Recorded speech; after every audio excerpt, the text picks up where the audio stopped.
कभी सोचा है अपनी जेब में जो नोट पड़ा है वो कागज का टुकड़ा आखिर है क्या? मतलब इसकी कहानी क्या है? ये हमारी जेब तक पहुंचा कैसे? देखिए, ये सिर्फ पैसे की कहानी नहीं है। नहीं, बिल्कुल नहीं। ये कहानी है बड़े बड़े साम्राज्यों की, उस जमाने के ट्रेड की और एक ऐसे भारत की जो वक्त के साथ हमेशा बदलता रहा है। तो चलिए शुरू से शुरू करते हैं। तो हमारी कहानी शुरू होती है हजारों साल पहले, एक ऐसे वक्त में जब आज की तरह का पैसा मतलब नोट या सिक्के थे ही नहीं। उस जमाने में चलता था बार्टर सिस्टम, मतलब चीज के बदले चीज। जैसे किसी के पास गेहूं है तो उसे कपड़े वाले से बदल लिया, या दूध के बदले फल ले लिए। सुनने में तो ठीक लगता है ना? लेकिन सोचिए, इसमें एक बहुत बड़ी दिक्कत थी। अगर कपड़े वाले को गेहूं चाहिए ही नहीं तो बस वहीं पर सौदा अटक गया। और यही चीज इकोनॉमिक ग्रोथ के रास्ते में एक बहुत बड़ी दीवार थी। तो इस प्रॉब्लम का एक जबरदस्त सोल्यूशन निकला करीब 600 ईसा पूर्व में। ये थे भारत के सबसे पहले सिक्के, जिन्हें पंच मार्क्ड कॉइन्स या आहत सिक्के कहते हैं। ये चांदी के कुछ टुकड़े होते थे जिन पर अलग अलग तरह के निशान या कह लें कि मुहर लगी होती थी। और इसने तो जैसे व्यापार का पूरा तरीका ही बदल कर रख दिया। यहीं से सही मायनों में एक स्टैंडर्ड करेंसी की शुरुआत हुई। अच्छा, सिक्कों की तो शुरुआत हो गई। अब कहानी को थोड़ा और आगे बढ़ाते हैं और उस दौर में चलते हैं जब बड़े बड़े साम्राज्यों ने करेंसी को एक नया ही रूप दिया। देखिए, मौर्य साम्राज्य के टाइम पर सिक्कों पर सरकार का कंट्रोल आ गया। फिर आया गुप्त काल, भारत का गोल्डन एज, और उस दौर में चले सोने के सिक्के जो दिखाते थे कि देश कितना अमीर था। लेकिन कहानी का सबसे दिलचस्प मोड़ आता है 1540 में, जब शेर शाह सूरी ने चांदी का एक सिक्का चलाया और उसका नाम रखा रुपया। जी हां, बिल्कुल सही सुना। यही वो रुपया है जो आज हमारे रुपये का सीधा सीधा पूर्वज है। ये ट्रेड को आसान और भरोसेमंद बनाने के लिए एक बहुत बड़ा कदम था। फिर आए सम्राट अकबर। उन्होंने इस सिस्टम को और भी ज्यादा सुधारा और पूरे मुगल साम्राज्य में एक जैसी करेंसी लागू कर दी। मतलब अब पूरे एम्पायर में एक ही तरह का सिक्का चलता था, जिससे लेन देन और भी आसान हो गया। तो अब तक बात हो रही थी सिक्कों की, लेकिन अब कहानी में एक बहुत बड़ा ट्विस्ट आने वाला था। अब एंट्री होती है कागज के नोटों की। बात है 18वीं सदी के आखिर की। उस वक्त ब्रिटिश ईस्ट इंडिया कंपनी के अंडर कुछ प्राइवेट बैंकों ने पहली बार कागज के नोट छापने शुरू किए। लेकिन ये ज्यादा दिन नहीं चला। 1861 में आया पेपर करेंसी एक्ट और इसने सब कुछ बदल दिया।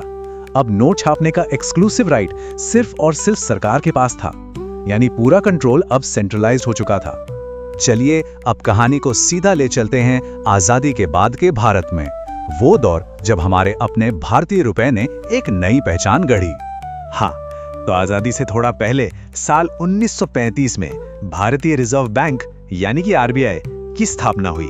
और बस उसी दिन से नोट छापने से लेकर पूरी मॉनेटरी पॉलिसी को संभालने की जिम्मेदारी आरबीआई के कंधों पर आ गई। फिर आया 1947, भारत आजाद हुआ और इस आजादी की झलक हमारे नोटों पर भी साफ दिखाई दी। नोटों से ब्रिटिश राजा की तस्वीर हटाई गई और उसकी जगह ली भारत के अपने राष्ट्रीय प्रतीक अशोक स्तंभ ने। यह सिर्फ एक तस्वीर का बदलना नहीं था, यह एक नए आजाद भारत का ऐलान था। इसके 10 साल बाद 1957 में एक और बहुत बड़ा चेंज आया। इससे पहले तक हिसाब किताब थोड़ा मुश्किल था। 1 रुपया मतलब 16 आने। लेकिन इस साल भारत ने डेसिमल सिस्टम अपना लिया। अब 1 रुपया सीधा सीधा 100 नए पैसे के बराबर हो गया। इससे क्या हुआ? कैलकुलेशन एकदम आसान हो गई। अब आते हैं एक ऐसे टॉपिक पर जो हम सबकी यादों में ताजा है, विमुद्रीकरण, जिसे हम सब आम भाषा में नोटबंदी कहते हैं। पता है, एक मजेदार बात यह है कि 2016 की नोटबंदी कोई पहली बार नहीं हुई थी। बहुत से लोगों को लगता है कि यह पहली बार हुआ, लेकिन नहीं। भारत में इससे पहले 1946 में और फिर 1978 में भी बड़े नोटों को बंद किया जा चुका है। हाँ, 2016 में 500 और 1000 रुपए के नोट चलन से बाहर किए गए थे। सरकार ने जो आधिकारिक कारण बताए थे वो थे देश में जो ब्लैक मनी है उस पर लगाम कसना, जाली नोटों के सर्कुलेशन को खत्म करना और टेरर फंडिंग की कमर तोड़ना। इस नोटबंदी के बाद क्या हुआ? हम सबने देखा, महात्मा गांधी सीरीज के नए नोट मार्केट में आए। नए रंग, नए डिजाइन, बेहतर सिक्योरिटी फीचर्स और साथ ही पहली बार 200 रुपये और 2000 रुपए के नोट भी जारी किए गए। तो ये तो हुई अतीत और आज की बात। लेकिन अब जरा भविष्य की तरफ देखते हैं।